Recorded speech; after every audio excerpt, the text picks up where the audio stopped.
की पूजा करते हैं, लेकिन उनके जो 9 स्वरूप है उनकी पूजा करने से कौन से फल की प्राप्ति होती है उनके बारे में उन्हें पता नहीं होता। तो सारी जानकारी विस्तार से बताऊंगा। अगर आप माता रानी के सच्चे भक्त हैं तो वीडियो को पूरा जरूर देखना, क्योंकि अधूरा ज्ञान हमेशा खतरनाक साबित होता है। ध्यान से देखना और कमेंट बॉक्स में जय माता दी जरूर लिखना। नवरात्रि के प्रथम दिन हम देवी माँ शैलपुत्री की पूजा करते हैं। नवरात्रि में जो माता का प्रथम स्वरूप है वह है शैलपुत्री। तो शैलपुत्री किस लिए बोला जाता है? यह पर्वत राज हिमालय के घर पुत्री के रूप में उत्पन्न हुई थी, इसलिए इनका नाम शैलपुत्री पड़ा है। वृषभ में माता जो शैलपुत्री स्थित रहती है, वृषभ इनका वाहन है। यह अपने हाथों में खड्ग चक्र गदा, धनुष बाण परिक्षूल, सुमंडी कपाल और शंख को धारण करके संपूर्ण आभूषण से विभूषित होती है। नीलमणि के समान कांति युक्त 10 भुजा माता के है, चरण वाली है। इनके दाहिने हाथ में त्रिशूल और बाएं हाथ में कमल पुष्प है। देवी शैलपुत्री शक्ति, दृढ़ता, आधार पर स्थिरता का प्रतीक है। माता की उपासना करने से जीवन में स्थिरता आती है। तो अगर आप भी माता शैलपुत्री को प्रसन्न करना चाहते हैं तो आपके जीवन में स्थिरता आएगी। माता शैलपुत्री का जो बीज मंत्र है वो है ओम संघ शैलपुत्री देवी नमः। नवरात्रि के द्वितीय दिवस हम माता ब्रह्मचारिणी की पूजा करते हैं। देवी ब्रह्मचारिणी की आराधना करने से कई प्रकार के मनोरथ की पूर्ति होती है। देवी ब्रह्मचारिणी, इनका नाम क्यों पड़ा यह भी जान लेते हैं। तो भगवान शिव से विवाह करने के लिए प्रतिज्ञाबद्ध देवी माता पार्वती ने कठोर ब्रह्मचार्य का पालन किया। ब्रह्म का अर्थ होता है तपस्या और चारणी का, और नीचे वाले हाथ में कटार रखे हुए हैं। इनकी पूजा करने से सभी पापों से मुक्ति, दुश्मनों का नाश और तेज बढ़ता है। माँ अपने भक्तों के सभी प्रकार के कष्टों और भय से मुक्त करती हैं। माता का जो बीज मंत्र है ओम एम हलिम क्लिम चामुंडाय विचय, इस मंत्र का जाप करने से माता बहुत ही प्रसन्न होती है। या फिर ओम काली के नम इस मंत्र का भी जाप कर सकते हैं। दोस्तों, नवरात्रि के अष्टमी के दिन नवरात्रि के जो अष्टम स्वरूप कही गई है माँ, महागौरी माँ दुर्गा का जो अष्टमी स्वरूप है यह महागौरी है। हिमालय में तपस्या करते समय गौरी का शरीर धूल मिट्टी से ढककर मलिन हो गया था, जिसे शिव ने गंगा जल से शुद्ध करके गंदगी को बाहर निकाल मलिन शरीर को गौर वर्ण प्रदान किया। इसलिए माता का नाम गौरी पड़ा है, महागौरी पड़ा है। इनका स्वरूप जान लेते हैं और इनकी पूजा करने से क्या फल प्राप्त होता है, आइए जानते हैं। तो देवी माता का स्वरूप कुछ इस प्रकार से है। देवी महागौरी के वस्त्र एवं आभूषण जो है श्वेत कलर के हैं। इनकी 4 भुजाएं हैं और वाहन वृषभ है। दाहिना हाथ अभय मुद्रा तथा दूसरे हाथ में त्रिशूल लिए हुए हैं। बाएं हाथ में डमरू और नीचे का बाएं हाथ वर मुद्रा में है। यह सुहासिनी शांति मूर्ति और शांत मुद्रा में है। माँ की कृपा से अलौकिक सिद्धि की प्राप्ति होती है। देवी महागौरी भक्तों को जो भी उनके जीवन में चल रहे कष्ट है उनको तत्काल दूर करती है। जो देवी माँ का अष्टम स्वरूप महागौरी कहा गया है, यह सभी देवियों की तुलना में सबसे जल्दी प्रसन्न होती है। और अगर आप जल्दी प्रसन्न करना चाहते हैं देवी नवदुर्गा के स्वरूप में किसी भी देवी को, तो आप महागौरी की पूजा करना शुरू कर दीजिए। इनकी पूजा करने से यह तत्काल प्रसन्न होती है। दोस्तों, देवी का जो 9वां स्वरूप कहा गया है वह है सिद्धदात्री। माँ जी का जो 9वां स्वरूप है वह है सिद्धदात्री। यह सभी प्रकार की सिद्धि को देने वाली है। ममता मोह से वृत्त होकर के महर्षि मेधा के उद्देश्य से समाधि ने देवी की आराधना की थी और ज्ञान प्राप्त करके मुक्ति प्राप्त की थी। सिद्धि अर्थात मोक्ष को देने वाली।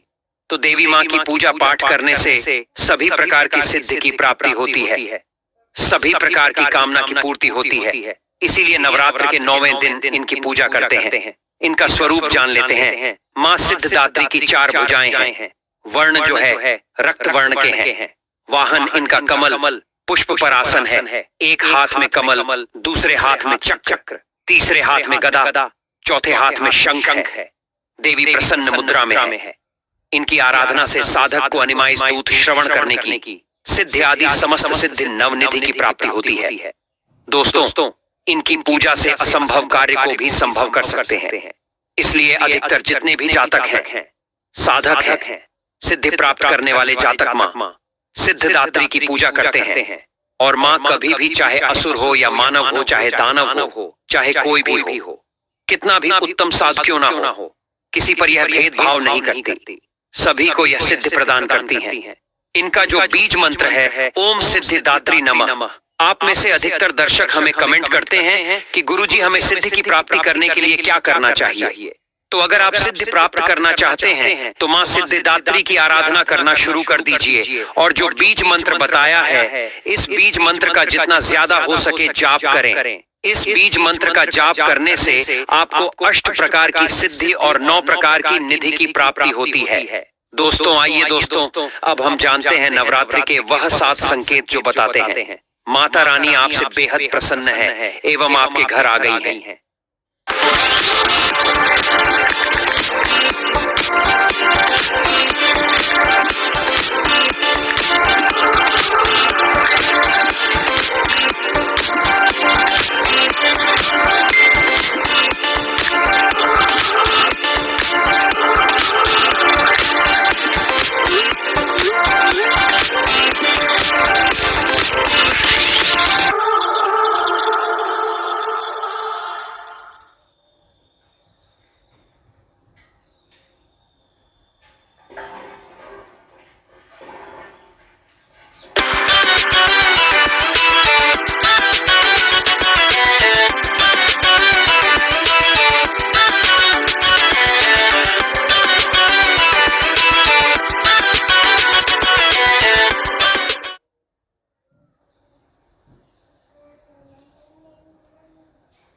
पहला संकेत है बार बार गौ माता का आना। जिस घर में माँ दुर्गा रहती है, उस घर में उनकी बहन कामधेनु उनकी सेवा के लिए, उनके दर्शन के लिए बार बार घर के द्वार पर आती ही है। और यह घर के इर्द गिर्द घूमती रहती है, जाती है, फिर अगले दिन आ जाती है। तो समझ जाना माता रानी आपके घर में आ चुकी है।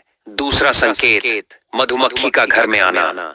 जी हाँ दोस्तों, मधुमक्खी को माँ दुर्गा का स्वरूप कहा गया है। जिस घर में नवरात्रि में मधुमक्खी आती है तो समझ जाना उस घर में माता रानी आ चुकी है। क्योंकि जो मधुमक्खी है यह माँ दुर्गा का ही स्वरूप कही गई है। और यह अपने पूर्ण स्वरूप के दर्शन के लिए अर्थात नव दुर्गा के दर्शन के लिए सेविका बनकर के आती है। तो समझ जाना आपके घर में माँ दुर्गा आ चुकी है। तीसरा संकेत ज्योति का तीव्र गति में जलना।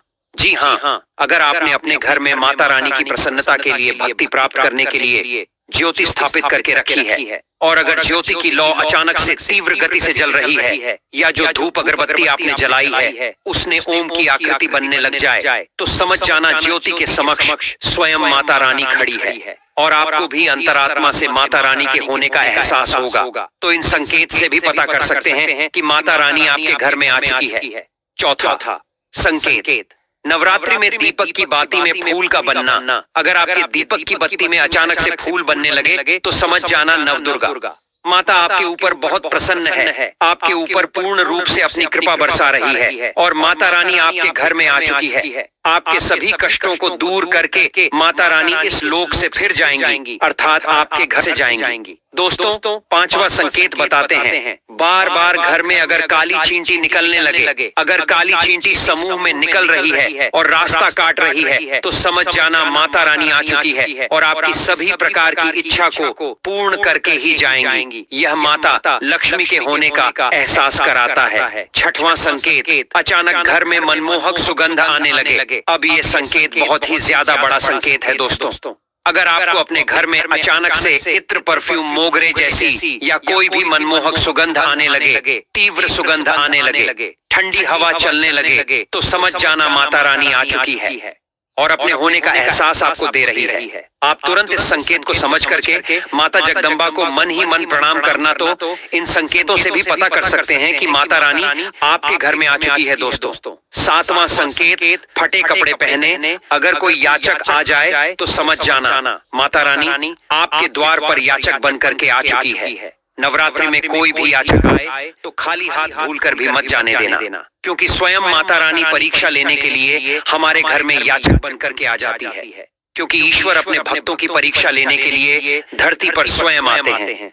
आप याचक को भरपेट भोजन कराना एवं कुछ दक्षिणा भी अवश्य देना। वास बना लेती है और वहीं निवास करती हैं। बस नवरात्रि शुक्रवार के दिन इस चीज का त्याग करना चाहिए, पालन करना चाहिए। नवरात्रों में लहसुन, प्याज और खट्टा। फिर चाहे आपने व्रत भी नहीं रखा है, फिर भी आपको शुक्रवार के दिन या अन्य दिनों में लहसुन प्याज नहीं खाना चाहिए। लेकिन हाँ, पानी पूरी आप खा सकते हैं, वह भी जब नवरात्रि समाप्त हो जाए। दोस्तों, नवरात्रि के दिन सेब जरूर खाना चाहिए। शास्त्रों में बताया जाता है कि भगवान के भोग में सेब आदि जरूर किया जाता है। अगर आपका व्रत है तो आपको सेब जरूर खाना चाहिए।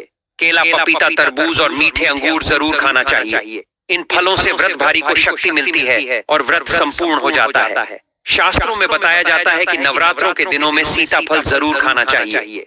सीताफल खाने से 20 ऐसी बीमारियां हैं जो खत्म हो जाती हैं। माना जाता है नवरात्रों के दिनों में सीताफल का घर में प्रवेश होना बड़ा ही शुभ माना गया है। सीताफल खाने से नवरात्रि का व्रत सफल हो जाता है, क्योंकि इसमें माता सीता का आशीर्वाद मिला हुआ होता है। माना जाता है भगवान राम के वनवास के द्वार में माता सीता ने यही फल खाया था। नवरात्रि के दौरान इसे जो भी खाता है उसे दुखों का सामना नहीं करना पड़ता। सीताफल आपको जरूर खाना चाहिए। माता सीता प्रसन्न होती हैं और आशीर्वाद देती हैं। दोस्तों, नवरात्रों में तेल की तली हुई हरी मिर्च खा सकते हैं, लेकिन कम मात्रा में खाना है। व्रत के दौरान ज्यादा तीखा नहीं खाना चाहिए। व्रत में तीखा खाने से व्रतधारी की जो पेट की आंतें होती हैं उसमें जख्म हो सकते हैं, क्योंकि इस दौरान हम व्रत का पालन करते हैं तो हमारे पेट में कुछ नहीं होता। इसीलिए हल्का खाना खाना सर्वप्रिय और उत्तम माना जाता है। व्रतधारी को रसीले आलू अवश्य खाना चाहिए। इससे हमारे शरीर में ऊर्जा की भरपूर जरूरत जो होती है पूरी हो जाती है। आप आलू का पानी पी सकते हैं।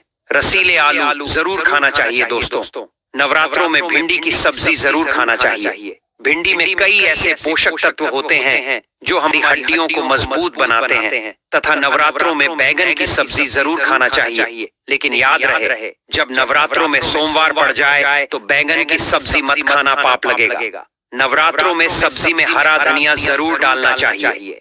हरे धनिये से भी व्रतधारी को पोषक तत्व मिलते हैं। नवरात्रों में हरा धनिया अवश्य खाए, इससे जो शुगर लेवल होगा वह कम हो जाएगा।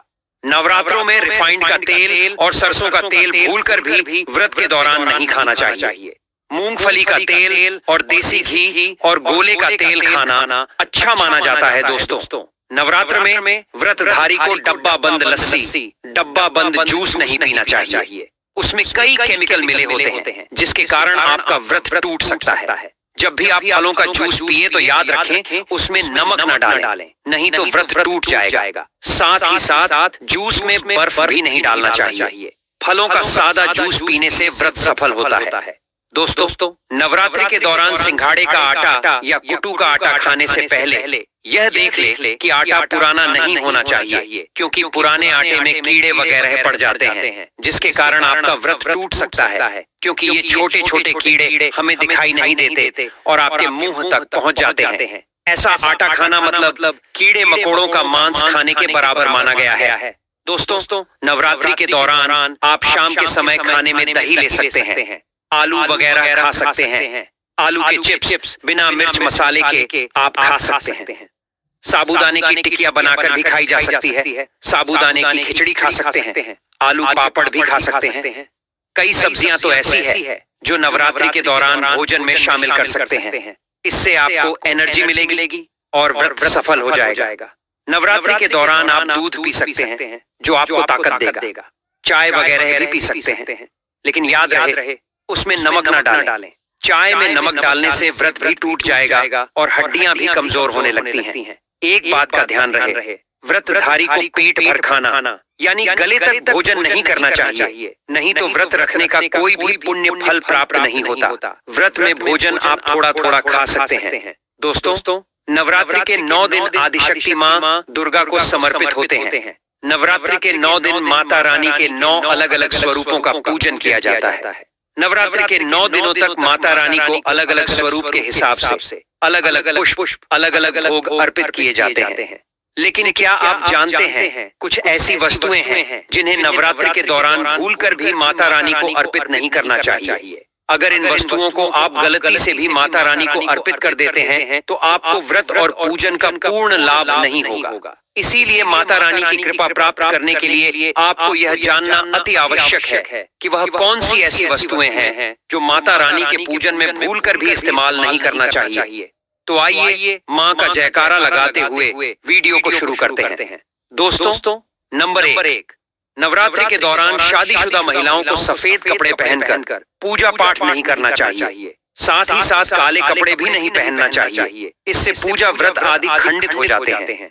माता की चौकी जब आप लगाएं तो उसके नीचे कागज नहीं लगाना चाहिए। माता की चौकी हमेशा लाल रंग का कपड़ा बिछाकर ही लगानी चाहिए। हमेशा याद रहे, नवरात्रों के इन 9 दिनों तक व्रती अपना आसन माँ की चौकी के आगे ही लगाना चाहिए और वहीं पर आपको सोना चाहिए। मंदिर को नवरात्रों के दौरान अकेला नहीं छोड़ा जाता, बहुत ही अशुभ माना जाता है। जरा आप ही सोचिए, माता रानी 9 दिनों के लिए धरती पर आकर आपके घर में रहने के लिए आई है और ऐसे में आप उन्हें अकेला अगर छोड़ते हैं तो माता रानी को कैसा लगेगा? वह कहेंगी इसको मेरी जरूरत नहीं है, ये मेरा अनादर कर रहा है। इसीलिए आप कोशिश करना कि आप रात्रि में माता के पास में ही सोना पर, यदि आपके घर का मंदिर बहुत छोटा है और यदि आप उसमें सोने में असमर्थ हैं तो आप एक दीपक माता रानी के निमित्त प्रज्वलित कर दें। दोस्तों, नंबर 2, हिंदू धर्म में नारियल को समृद्धि, धन, श्रद्धा और सम्मान का सूचक माना जाता है। नारियल को श्रीफल भी कहा जाता है। नारियल को सुख समृद्धि में वृद्धि करने वाला माना जाता है। नारियल का हर मांगलिक कार्य में विशेष महत्व होता है। जैसे कि आप सभी जानते हैं कि माता रानी के कई मंदिरों में नारियल से बलि भी दी जाती है और माता रानी के पूजन में नारियल का इस्तेमाल हम सभी करते हैं। खासकर कलश की स्थापना नारियल रखकर ही की जाती है। माता रानी के पूजन में हम नारियल इस्तेमाल करते समय कुछ गलतियां कर बैठते हैं। दोस्तों, नारियल कई प्रकार के होते हैं। एक हरा, दूसरा सूखा, जिसके अंदर पानी होता है। जिस नारियल के अंदर पानी होता है, माता रानी के पूजन में सदैव पानी वाला और जटा वाला नारियल ही इस्तेमाल करें। नारियल पूर्ण होना चाहिए। नारियल चटका हुआ या टूटा हुआ नहीं होना चाहिए, क्योंकि साबुत नारियल ही पूर्ण और पवित्रता का प्रतीक होता है। साबुत नारियल ही सुख समृद्धि का प्रतीक होता है। साबुत नारियल को ही श्रीफल या कि माँ लक्ष्मी का फल कहा जाता है।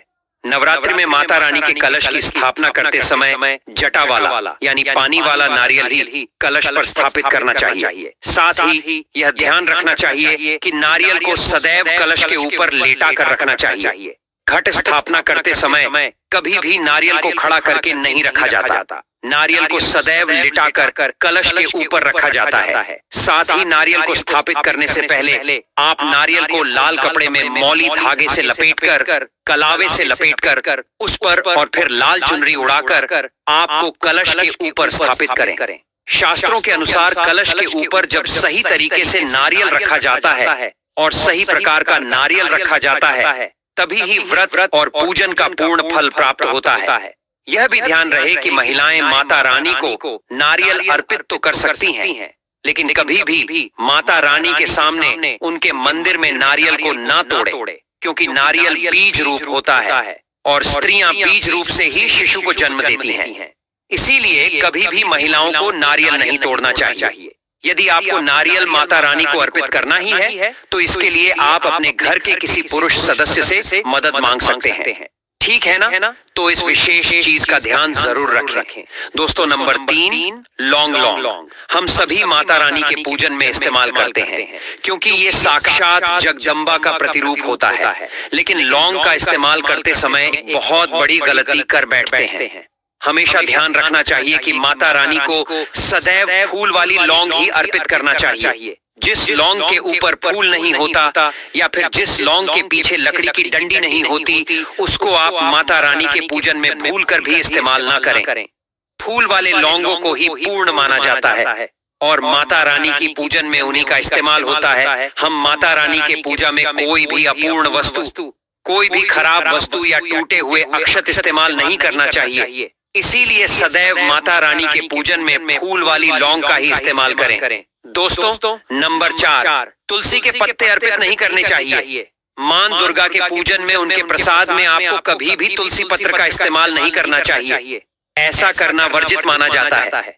तुलसी पत्र के अलावा आंवला भी माता रानी को अर्पित नहीं करना चाहिए और दुर्बा भी माता रानी को अर्पित नहीं करना चाहिए। दुर्बा भगवान श्री गणेश को अति प्रिय है। नवरात्रि में आप भगवान गणेश को दुर्बा अर्पित कर सकते हैं। भगवान विष्णु जी को तुलसी के पत्ते अवश्य अर्पित कर सकते हैं, लेकिन माता रानी को भूलकर भी तुलसी के पत्ते या दुर्बा अर्पित न करें। न ही माता लक्ष्मी की पूजा में उन्हें तुलसी अर्पित करें, क्योंकि ऐसी मान्यता है कि जब माता तुलसी का भगवान विष्णु के शालिग्राम स्वरूप में विवाह हुआ था, तब माता तुलसी माँ लक्ष्मी की सौतन बन गई थी, जिस वजह से माता लक्ष्मी के पूजा में तुलसी वर्जित है। इसी के साथ दोस्तों, माता रानी को सफेद फूल भी अर्पित ना करें। माता रानी को सदैव लाल रंग के फूल अर्पित करने चाहिए।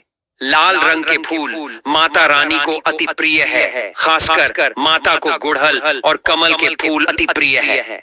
शास्त्रों में बताया जाता है कि घर में माता रानी की 2 या 3 मूर्तियां या फोटो नहीं होने चाहिए। इस बात का भी आप विशेष ध्यान रखें कि माता रानी के पूजन में कोई भी खंडित चीज इस्तेमाल ना करें, जैसे कि चटका हुआ या टूटा हुआ दीपक या फिर चटका हुआ कोई बर्तन। साथ ही यह भी ध्यान रहे कि लोहे की और प्लास्टिक के बर्तन आप माता रानी के पूजन में इस्तेमाल ना करें, क्योंकि प्लास्टिक के चाइनीज बर्तन हड्डियों के पाउडर से मिलकर बनते हैं। ऐसा ना करें। ऐसे बर्तनों को माता रानी के पूजन से सदैव दूर रखें। माता रानी को जो पुष्प अर्पित कर रहे हैं, उन्हें सूंघे नहीं। सूंघे हुए फूल या गिरे हुए फूल या फिर मुरझाए हुए फूल माता को अर्पित न करें। ऐसा करने से दोष लगता है। इसी के साथ कई लोग अगरबत्ती और कपूर को दुकान से खरीदते समय उन्हें सूंघते हैं। आपको ऐसा भूलकर भी नहीं करना चाहिए, क्योंकि इससे वो सामान झूठा हो जाता है और हम कभी भी पूजा पाठ में झूठी चीजों का इस्तेमाल नहीं करते हैं। नवरात्रि के ये 9 दिन माता दुर्गा के सभी 9 रूपों की पूजा आराधना के लिए मानी जाती है। वहीं शारदीय नवरात्रि के दिनों में तुलसी पूजन का भी विशेष विधान है। पंचांग के अनुसार इस साल शारदीय नवरात्रि 3 अक्टूबर 2024 को 12:18 पर शुरू होगी। वहीं इसका समापन 4 अक्टूबर 2024 को रात्रि 2:58 पर होगा। पंचांग के आधार पर शारदीय नवरात्रि की प्रतिपदा तिथि गुरुवार 3 अक्टूबर को मनाई जाएगी। शारदीय नवरात्रि के प्रतिपदा तिथि पर माता लक्ष्मी की पूजा करने से और गंगा स्नान, दान, पुण्य एवं तुलसी माता की मिट्टी से जुड़े इस एक उपाय को करने से साधक को शुभ फल की प्राप्ति होती है। वहीं धन की प्राप्ति के लिए शारदीय नवरात्रि के प्रतिपदा तिथि के दिन कुछ विशेष उपाय किए जाते हैं, जिनके बारे में हम आपको आज की इस वीडियो में बताने जा रहे हैं। दोस्तों, 3 अक्टूबर गुरुवार के दिन यहाँ पर करीब 500 वर्षों के बाद अत्यंत दिव्य एवं दुर्लभ संयोग बनने जा रहा है, क्योंकि इस दिन सभी 4 नवरात्रि में से सबसे बड़ी नवरात्रि शारदीय नवरात्रि की प्रतिपदा तिथि पड़ने जा रही है। दोस्तों, यह तिथि इस बार गुरुवार के दिन पड़ रही है, जिस वजह से इस दिन का महत्व बहुत ही ज्यादा होता है। जिस वजह से इस दिन 4 बड़े योगों का निर्माण होने जा रहा है, जो कि है सर्वार्थ सिद्धि योग, अमृत सिद्धि योग, धन लक्ष्मी योग और नारायण योग। और दोस्तों, इन 4 योगों के निर्माण की वजह से नवरात्रि के प्रथम दिन पर भगवान विष्णु और महालक्ष्मी की असीम कृपा बरसने वाली है। और अगर इस दिन आप चुपचाप किसी को बिना बताए तुलसी माता का यह वाला उपाय कर लेते हैं, तो आपके जीवन में चल रही सभी समस्याओं का हल संपूर्ण रूप से हो जाएगा। दोस्तों, वैसे तो एक साल में 2 प्रत्यक्ष नवरात्रे और 2 गुप्त नवरात्रे पड़ते हैं, पर 3 अक्टूबर 2024 को पड़ने वाली शारदीय नवरात्र की प्रतिपदा तिथि सभी नवरात्रों में सबसे बड़ी मानी जाती है। आज के दिन विभिन्न प्रकार के शुभ मंगल योगों का निर्माण होने जा रहा है, जिसमें सर्वार्थ सिद्धि योग, अमृत सिद्धि योग, धन लक्ष्मी योग और नारायण योग शामिल है। शास्त्रों के अनुसार अमृत सिद्धि योग में धन लाभ होने से कई गुना फायदा मिलता है। मान्यता है कि इस किए गए शुभ कार्यों से जीवन में सुख समृद्धि आती है। दोस्तों, ऐसा कहा जाता है कि तुलसी के पेड़ में कई देवी देवताओं का निवास होता है किसी विशेष दिन पर। जैसे कि नवरात्रि के दिनों में तुलसी माता की अगर पूजा उपासना की जाए, तो व्यक्ति के सभी आर्थिक, मानसिक और घरेलू समस्याओं का निदान तत्काल रूप से हो जाता है। नवरात्रि के प्रथम दिन भगवान श्री हरि विष्णु, भगवान विघ्नहर्ता श्री गणेश की महाराज के साथ महादेव की भी पूजा की जाती है। क्योंकि इस दिन की गई पूजा आराधना से हमें कई गुना फल मिलता है। इसलिए इस दिन तुलसी माता से जुड़ा यह अचूक उपाय आपकी हर परेशानी को हल कर देगा, चाहे वह धन को लेकर हो या